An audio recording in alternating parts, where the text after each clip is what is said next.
Frank the Tank was on with Kay yesterday, and Rick, he called out our dear friend Buster. Here's how it sounded. Why Buster Olney? What has he done? Oh, he's always been a scourge to the Mets. I mean, you go back to his days in the New York Post, it's because you guys are part of the Yankee media. If you turn against the Yankees, you're turning against America. And that's the feeling I always get from Yankee media.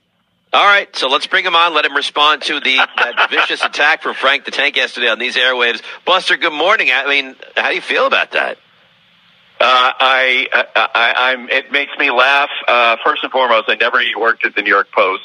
So it's not like he didn't have that right, and he comes after me constantly. And in fact, I think last year Scott Van Pelt absolutely trolled him by talking about and told him and said, "Yeah, behind the scenes, Buster Olney, attacks the Mets all the time." I haven't talked to Scott Van Pelt in 3 years, and Frank reacts to it all.